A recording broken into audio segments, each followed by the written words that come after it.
Imagine building something from scratch only to be laughed at, facing countless rejections, and nearly running out of money, only to turn around and create a $1 billion business. Sounds like a movie script, right? Well, for Mithun Sacheti, this was real life. Welcome to episode 6 of Beyond the Idea. If you are new here, we talk everything business, entrepreneurship, and growth. And today, we're talking about the unbelievable story of Caratlane that disrupted the entire jewelry market in India. This journey is packed with bold risks, close calls, and a huge success in the end. They even almost got caught up in a Nigerian scam, but then went on to make one of the biggest exits in Indian e-commerce. So, grab a snack, get comfy, and let's dive into Mithun's big dreams that gave birth to Caratlane.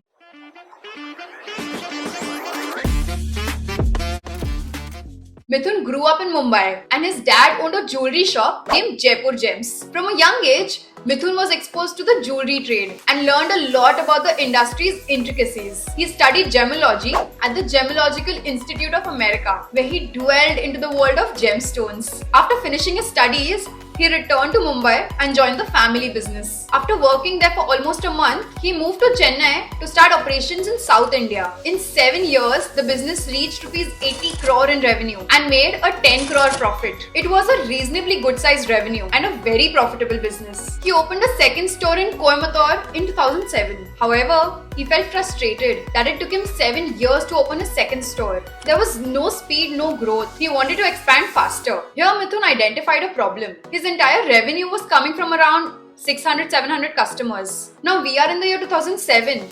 The year where online businesses have started to become a new fad. Mithun wanted to scale via the internet. His family naturally wanted him to stay in the business, but Mithun made up his mind. He made a heartfelt request to his father, asking for Rs 75 lakhs and 4 years. He promised that if he didn't succeed, he would return and join the family business. Now his idea was not to invest in the inventory, but rather invest in increasing his visibility on the internet so more and more people could discover him. And then he could produce those designs just in time after receiving the order and ship it out to people. He got super creative working around his limitations while using his jewelry making skills to the max. And this is how, guys, Caratlane was born. Mithun had a strong background in gems and jewelry making. However, he needed assistance in the technological aspect to build a website and maneuver the whole process of selling products online efficiently. This is where the other two co-founders, Srinivasan Gopalan and Anish Anand, came in. This trio built a brand that shook up the entire Indian jewelry market. In 2010,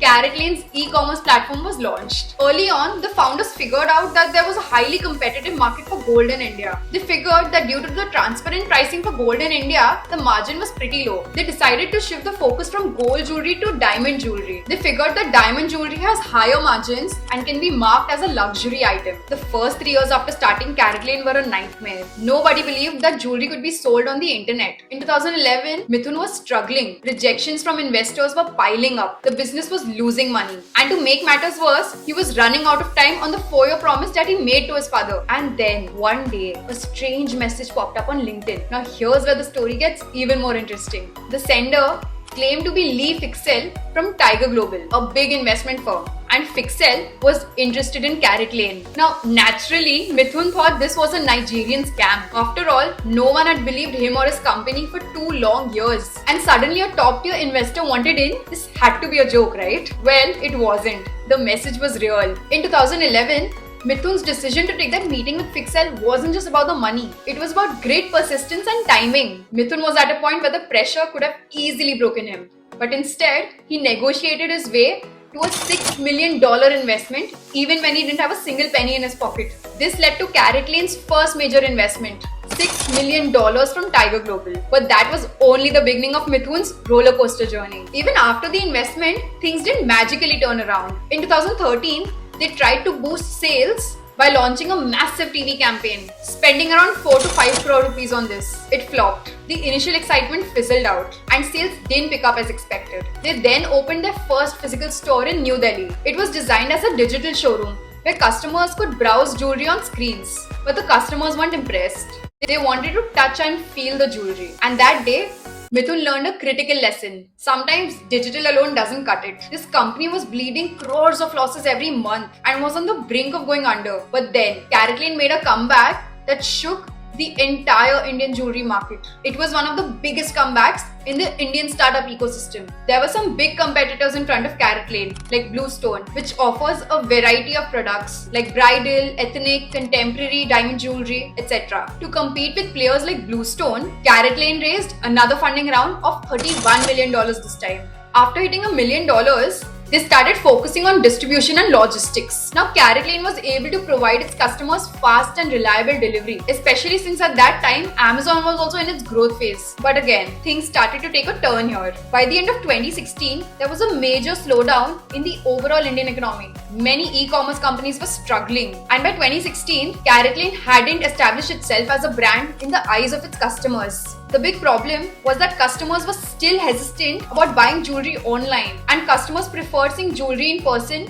before making such a big purchase. The prices were too high, and since Indians were still taking baby steps in adopting to e-commerce, buying jewelry online didn't seem right. They preferred to check out jewelry physically at stores instead. Mithun wanted to ensure that they have both a digital and a physical presence. That's why Caratlane needed to expand its offline presence to establish themselves as a trustworthy brand in the eyes of the world. But their biggest investor was Tiger Global, and Tiger wasn't buying into the idea that their store expansion strategy would work. They wanted to sell off their stakes and exit the scene. And so, in 2016, Tiger Global exited, and this is when a big twist happened. Ratan Tata's company, Titan, stepped in. From rupees 12 crore when Tiger had invested, the business grew to rupees 140 crore when Titan got 62% stake of Tiger and became the largest shareholder. After Titan's investment, it was like a turnaround for Caratlane. Some major things happened before Caratlane turned into a 17,000 crore brand. The first was the trust associated with the Tata name. Wherever Tata goes, people trust them. And Titan is the holding company of Tanishq. And so, they added the very famous tagline with Caratlane,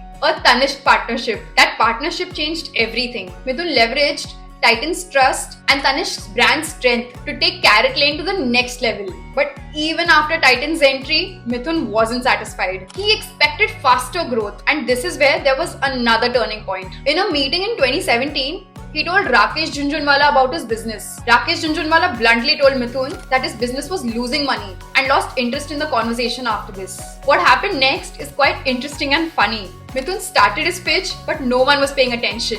Jhunjhunwala dozed off. When he woke up a few minutes later, Mithun started again. And again the same thing happened. Mithun spotted a packet of cigarettes on the table and asked Jhunjhunwala if he smoked. When Jhunjhunwala nodded, Mithun lit the one for him and held the other one for himself. For the next 10 minutes, Jhunjhunwala stayed awake, listening carefully. Then he noticed something unusual. He pointed out that Mithun hadn't lit his cigarette. Mithun smiled and explained, "I don't smoke, sir. I just wanted you to be awake." And just like that, a crucial mentor stepped in, Rakesh Jhunjhunwala. Jhunjhunwala's mentorship was a game changer for Mithun. They quickly bonded, and he taught Mithun about compounding, cash flow, and staying invested. When Mithun expressed concerns about his co-founder wanting to exit, Jhunjhunwala encouraged him to borrow money and invest more. A memorable piece of advice from Jhunjhunwala was, "Don't ask for an unfair price.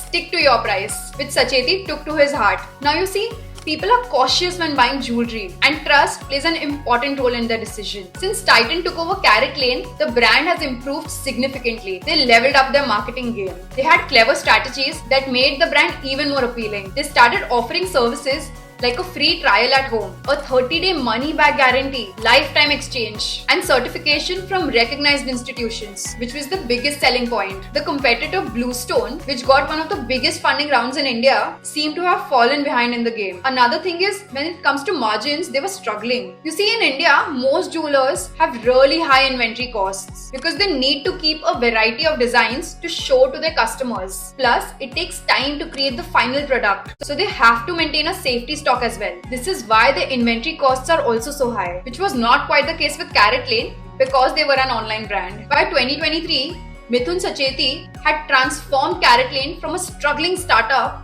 into a profitable venture with rupees 2,177 crore in revenue. In August 2023, Titan bought out Mithun and his family's 27% stake in a staggering 4,261 crore deal, valuing Caratlane at 17,000 crores. This became the second largest exit for an Indian e-commerce founder after Flipkart sale to Walmart. For Mithun, this was more than just a financial victory. It was validation that he had successfully built something enduring against all odds. There were multiple factors contributing to Caratlane success. Minimizing inventory. Caratlane operates on a made-to-order basis, meaning manufacturing is only started once the order is placed. This way, they keep the inventory costs next to zero, saving up 34% in margins compared to the traditional jewelers. They have a huge network of around 4,000 diamond vendors spread across India, Israel, New York, and Belgium. They also have a big manufacturing setup where they design this simple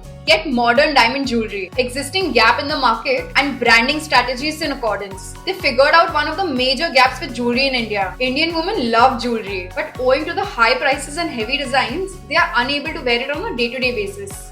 Most women keep their jewelry in bank lockers or a safe instead of actually wearing them. Caratlane aspired to create an Indian jewelry lifestyle brand for the new generation. They sold at such affordable prices that the customer didn't even have to think twice. For example, Tanishq's average selling price is around 5 lakhs, whereas Caratlane's is 2.5 lakhs. And the young daughters have the most influence here. They changed the narrative to now daughters buying jewelry for their mother, a straight contrast from the past, where mothers were seen buying jewelry for their daughters. This was following values of the new modern generation of independent women, an important element of brand positioning. Well, typically jewelers have an average repeat rate of 4%. And Caratlane boasts an incredible 25%. And Caratlane's jewelry was very well received by the Indian customers. They identified the main consumer base. They were women aged 22 to 50 living in metropolitan cities like Mumbai, Delhi, Bangalore, Chennai, etc., who belong to upper middle class families. So what principles can we extract from Mithun's story? First for me has to be resilience. Mithun faced rejection after rejection and was on the brink of returning to his family business, but he kept pushing forward. Second, profitable growth. Mithun realized it's not growth at any cost. It's about growing in a way that makes the business sustainable. And lastly, it's all about staying invested, both in terms of money and in your belief as to what you're building. As of now, Caratlane has over 250 physical stores in India. And looking ahead, this industry is only going to grow. Mithun's story shows us that entrepreneurship is anything but smooth. But like diamonds, the best entrepreneurs are made under pressure. Titan's big crown empire has Caratlane as their biggest diamond. What do y'all think? Please drop your thoughts in the comments below. If you like this video and want more such incredible stories, then be sure to hit the bell icon and hit that subscribe button. Thanks for tuning in. I will see you in the next one. Ciao for now.